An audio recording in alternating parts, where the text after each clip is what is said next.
Chapter 24, Little Bobsled. Snow was falling next morning when Almanzo rode with father to the timber lot.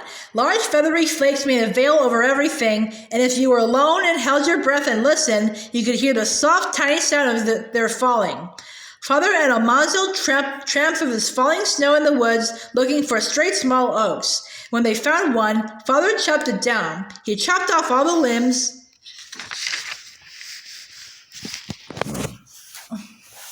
and Almanzo piled them up neatly. Then they loaded the small logs on the bobsled. After that, they looked for 2 small crooked trees to make curved runners. They must be 5 inches through and 6 feet tall before they began a curve. It was hard to find them. In the whole timber lot, there were no 2 trees alike. You wouldn't find 2 alike in the whole world, son, Father said. Not even 2 blades of grass are the same. Everything is different from everything else if you look at it. They had to take 2 trees that were a little alike. Father chopped them down and Almanzo helped load them on the bobsled. Then they drove home in time for dinner. That afternoon, Father and Almanzo made the little bobsled on the big barn floor. First, Father hewed the bottoms of the runners flat and smooth, clear around the crook of their turned-up front ends. Just behind the crook, he hewed a flat place on top, and he hewed another flat place near the rear ends. Then he hewed 2 beams for cross pieces. He hewed them 10 inches wide and 3 inches high and sawed them 4 feet long. They were to stand on edge. He hewed out their corners to fit over the flat places on top of the runners. Then he hewed out a curve in their underneath edges to let them slip over the high snow in the middle of the road.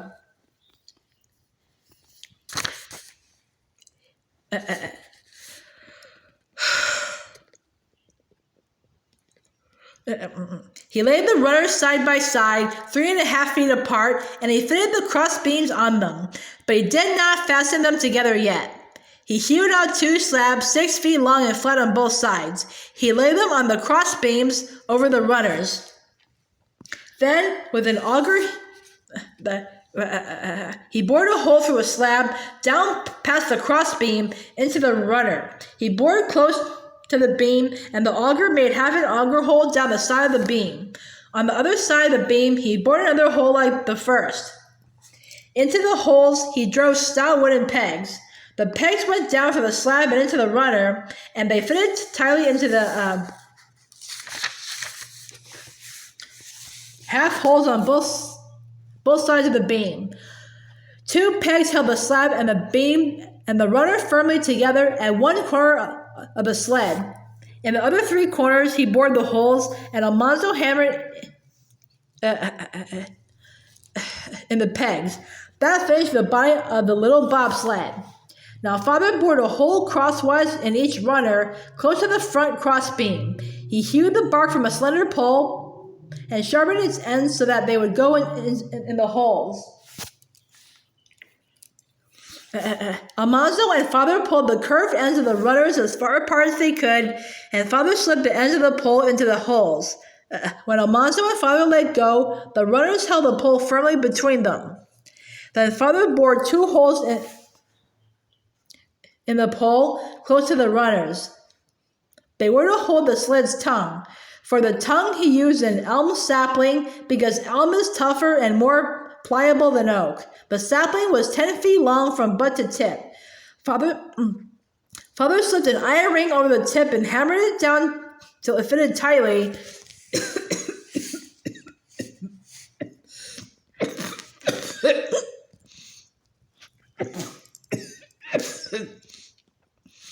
Two feet and a half from the butt. He split the butt in 2 up to the iron ring, which kept it from splitting any farther.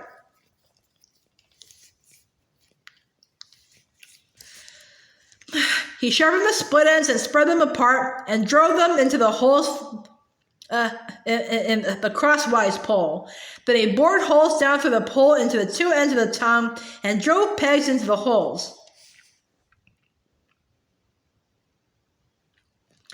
Near the tip of the tongue, he drove an iron spike down through it. The spike stuck out below the tongue. The tip of the tongue would go into the iron ring in the bottom of the calf's yoke, and when they backed, the ring would push against the spike, and the stiff tongue would push the sled backward. Now the bobsled was done. It was almost chore time, but Almanzo did not want to leave his little bobsled until it had a wood rack. So Father quickly bored holes down through the ends of the slabs into the cross beams, and into each hole, Almanzo drove a stake 4 feet long. The tall stakes stood up in the corners of the sled. They would hold the logs when he hauled wood from the timber. The storm was rising. The falling snow whirled and the wind was crying with a lonely sound when Almanzo and Father carried the full milk pails to the house that night. Almanzo wanted deep snow so that he could begin hauling wood with a new sled, but Father listened to the storm and said that they could not work outdoors next day. They would have to stay under shelter, so they might as well begin threshing the wheat.